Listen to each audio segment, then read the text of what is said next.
dia tonga soa ato amin'ny fandaharana Jeanne Forest Santé aty Canada indray ianao. Ny resantsika anio zany dia ny zavatra rehetra, ny fandraharahana izay mbola afaka atao ao Madagasikara, izany hoe ireo karazan-javatra zany izay mbola malalaka ny sehatra. Dia misy maromaro izy ireo dia ao aloha ny fambolena sy ny fiompiana. Mbola malalaka dia malalaka io sehatra io ao Madagasikara. Eo ihany koa zany ny secteur-ny agroalimentaire, izany hoe ny fanodinana ny vokatra zany mba atao ao anatin'ny conserve zany, mba ho afaka ho tahirizina, dia afaka ihany koa anaovana exportation any ivelany zany. Dia ao ihany koa ny sehatra eo amin'ny construction na ny fanorenana trano zany na ny fanorenana lalana sy ny sisa zany. Dia eo ihany koa ny sehatry ny asa tanana.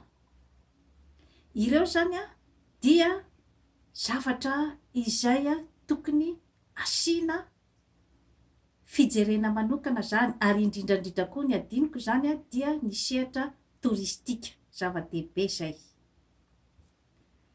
Ireo zany no mbola hitako fa sehatra malalaka, mbola tsy dia ampy zany kanefa dia mety anova fiainan'olona maro dia maro, satria raha ohatra ka atao tsara zany ireny karazan-javatra ireny dia mety mitondra fampandrosoana ho an'ny olona izay manao azy, ary hitondra fampandrosoana ihany koa ho an'ny firenena, ary dia ampiditra asa ho an'ny vahoaka malagasy. Inona nefa ny olana zany? Idirantsika zany ny hoe sehatry ny fambolena sy ny fiompiana, zany hoe raha ohatra ka ampidirina zany amin'ny resaka hoe matihanina kokoa zany, inona ny olana?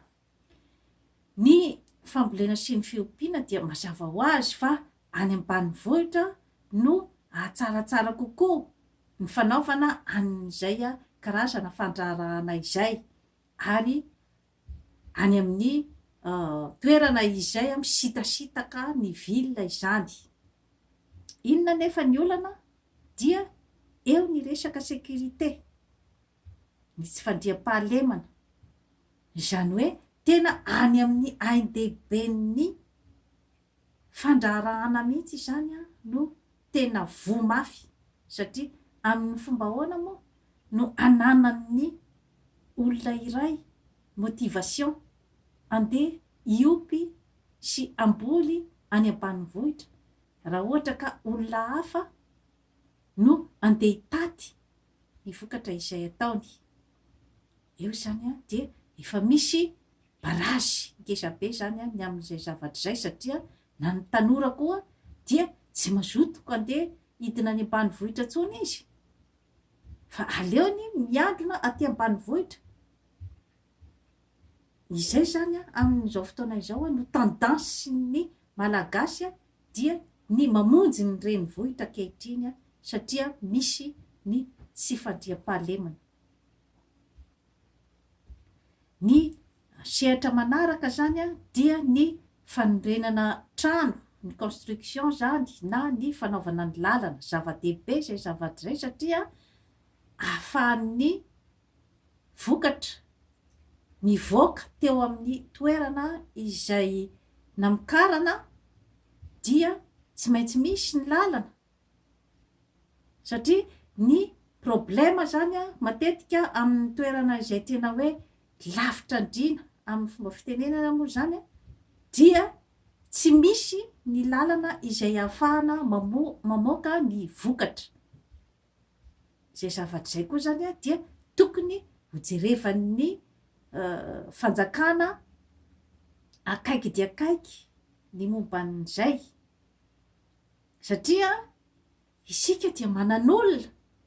ary manana manam-pahaizana maro dia maro, ary manana olona vonona hanao zavatra ary te hanao zavatra. Izay ny zava-dehibe.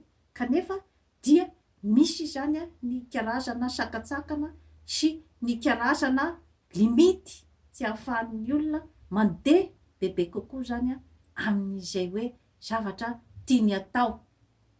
Dia iny fa mitady andia hanao fonctionnaire daholo ny olona rehetra rehetra, satria ao zany no assuré ny fidiram-bola isam-bolana, nefa tsy ampy ny toerana iasan'ny malagasy iray manontolo ao anaty birao, ka tsy maintsy mitady vahaolana hafa zany eo amin'ny resaka fandraharahana.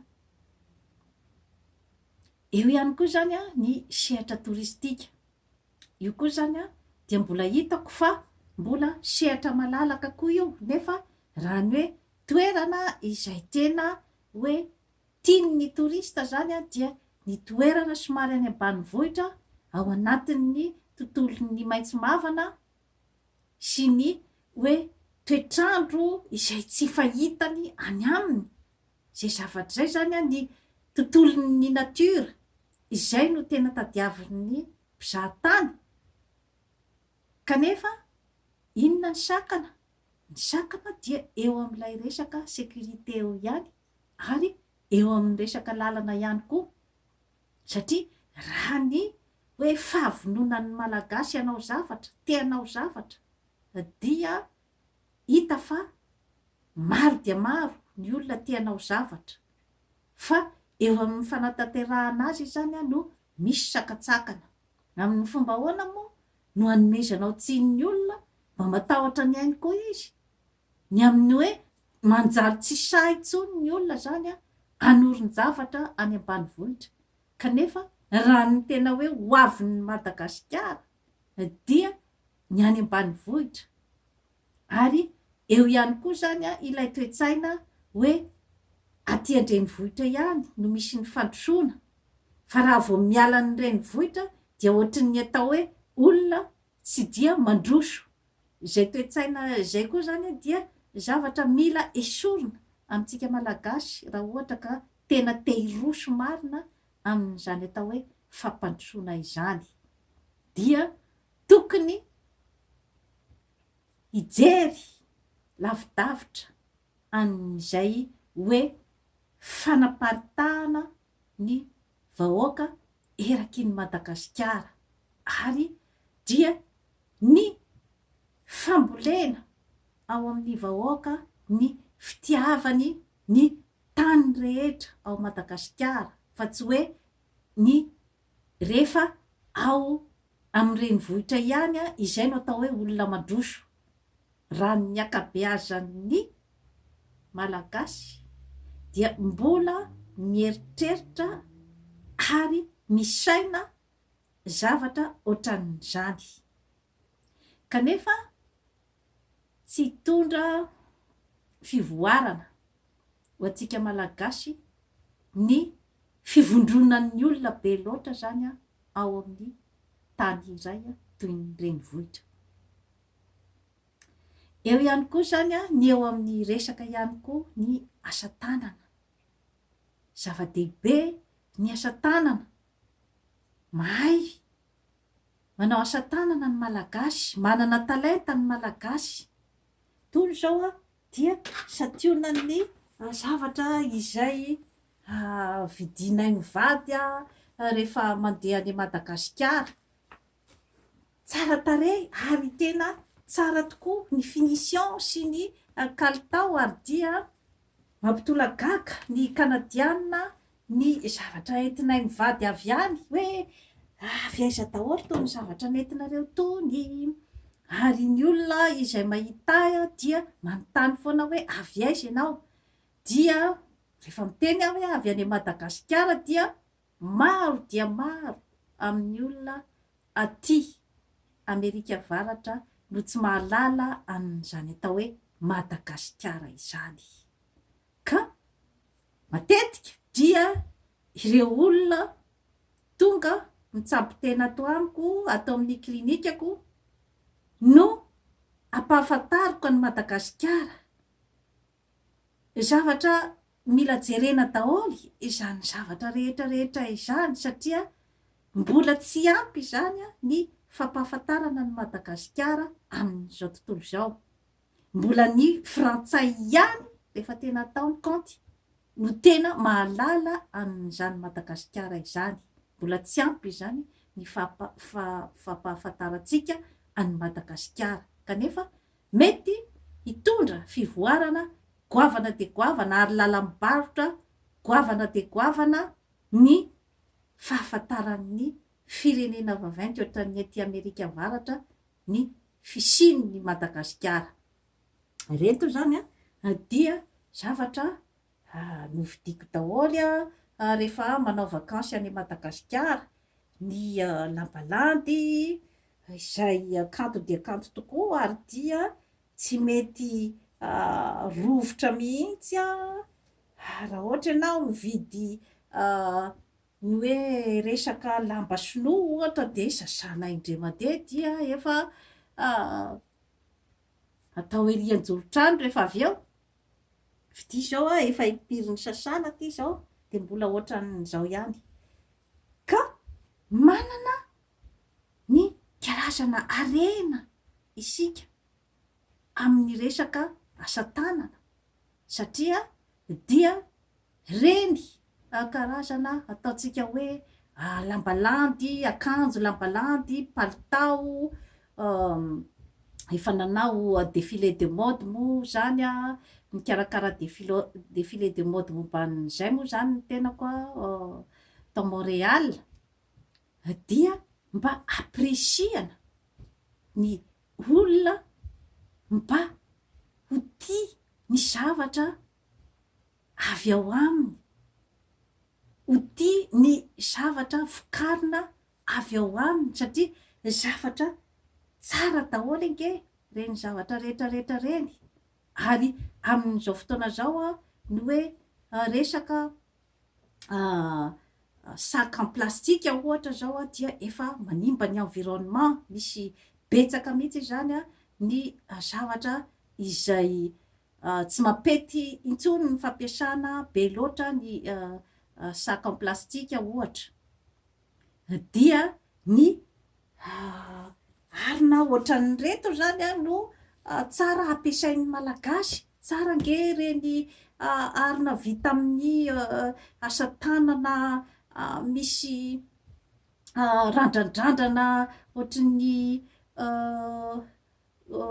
tsihy ireny. Zavatra tsara daholo reny zavatra rehetrarehetra ireny, harena ireny.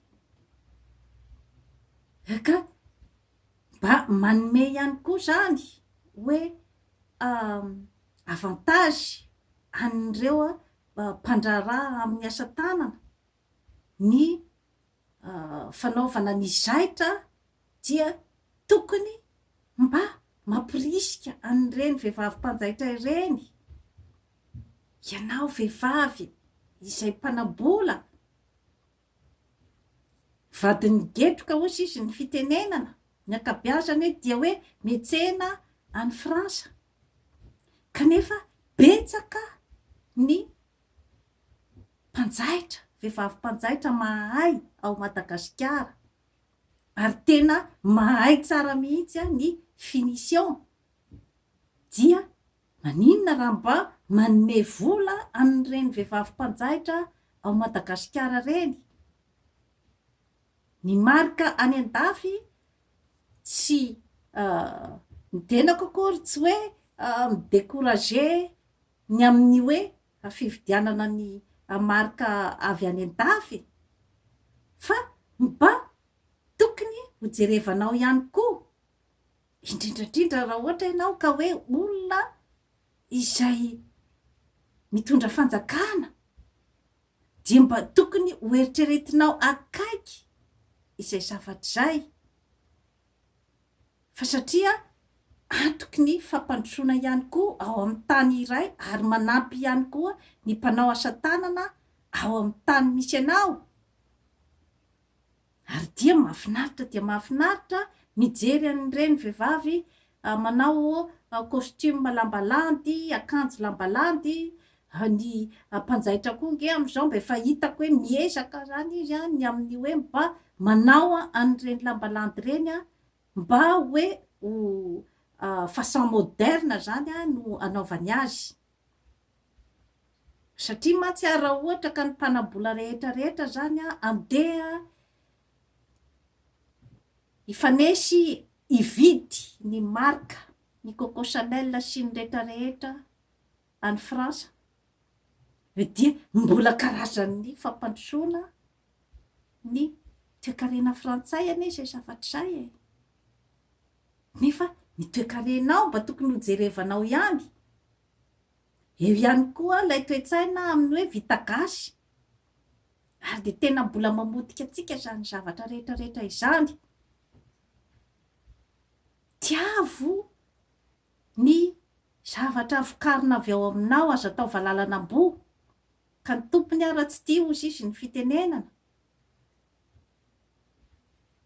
ohatra amin'izany toe-tsaina izany izay mbola mirefarefa amin'ny tany dia misy olona ao amin'ny manao commentaire ao amin'ny YouTube ao rehefa zaho miresaka amin'ny YouTube dia misy ny manao commentaire misy firavaka novidiko tany Madagasikara zay dia tena nanao commentaire ilay olona hoe ianao dia tsy mahay mipôzy satria exotika be no hoe akanjo nanaovako dia manao firavaka avy any Madagasikara dia ianao dia tsy mahay mipôzy ozy izy fa mbola firavaka be no anaovanao nefa ianao efa aty Canada izany hoe raha ohatra zany za mipetraka aty Canada dia tsy tokony intsony zany anao ny zavatra avy any amin'ny taniko tena mirefarefa be ilay toe-tsaina dia ny eo akaiky fa raha ohatra ka ny ankabeazan'ny malagasy no mieritreritra zavatra ohatran'izany dia hoaisintsika jereo akaiky ny zavatra rehetra ohatran'izay ary ny fankatoavanao ny zava-misy ao aminao izay ihany no afaka hiainganao ara-toe-karena tadidio izay zavatra zay marina fa raha ohatra hoe ny amin'ny tany mandroso ohatran'ny Chine ohatra dia mampiditra izy an'ireny magasin de hoe marika internationaly ireny kanefa hainy koa nefany ny fampiraharaha tsara amin'ireny magasin ireny mba ampidi-bola ao amin'ny fireneny ao amin'ny fanjakana zany ny azy dia ny théorie win-win zay ihany ny azy gagnant-gagnant tsy misy mifanabaka eto zay ihany ny sinoa ka inona koa moa no tsy tokony hanaovantsika zavatra ohatran'izany kanefa ny azy ajainy tsara ihany koa ny vokatra eo an-toerana ny vokatra nentim-paharazana ajainy tsara ihany koa zay zavatra zay mbola mihinana izy amin'ireny hoe inona moa izy ty teo rehefa mihinana amin'ny sakafo dia amin'ireny bambo reny no ihinanany sakafo zavatra vita eo toerana daholo reny na ny vilia ihinanany dia mbola vilia indraindray zany misy vilia vita amin'ny hazo ohatran'izany no ihinanany sinoa ka zany zavatra rehetrarehetra izany dia miankina amintsika malagasy ihany satria rehefa ianao tompony raha tsy tia ny zavatra ao aminao iza moa zany no ho tia azy alohanao kanefa aloha ny zavatra rehetra izay entiko avy any Madagasikara dia mampitolagaga ny kanadianina tia daholy ny zavatra rehetra izay entiko avy any Madagasikara tsara ho fantatritsika izany zavatra izany ka izay a no ampandrisiako zany ny mpandraharaha ny ijery akaiky ny zavatra rehetra izay azo atao, nefa zany zavatra rehetrarehetra izany koa de tsy maintsy ao anatin'ny fanampian'ny fanjakana ny mpandraharaha malagasy, izany hoe mba manome sehatra zany ny fanjakana mba hanampiana an'ireo mpandraharaha malagasy amin'ny hoe tsy fitakiana aminy ny hetra miopampana be loatra, ny fampirisihana ny fividianana zavatra vita malagasy nefa mba miezaka ihany koa ny mpandraharaha anao zavatra tsara, ny fampirisihana ny malagasy ho tia ny zavatra ao aminy. Ireny mpivarotra legioma sy ny voankazo ireny dia mba tokony ampirisihana ny hoe fividianana amin'ny entan'ireny olona ireny isan'andro satria antoky ny fahasalamana ny fihinanana ny zava-maniry toy ny legioma sy ny voankazo, ary tokony mba anana an'izay esprit de solidarité izay ny samy malagasy ny amin'ny hoe mba mifampividy zavatra ny samy malagasy. Zany anie ny mahatafita ny olona aty amin'ny firenena hafa e, ny hoe izy samy izy aloha, izay aloha no priorité amin'ny avantage rehetrarehetra. Eo ihany koa zany ny fanampian'ny fanjakana ny amin'ny hoe tsy ampidirany be loatra ny hoe olona anao concurrence amin'ny mpandraharaha eo an-toerana, zava-dehibe daholo zany zavatra rehetrarehetra izany.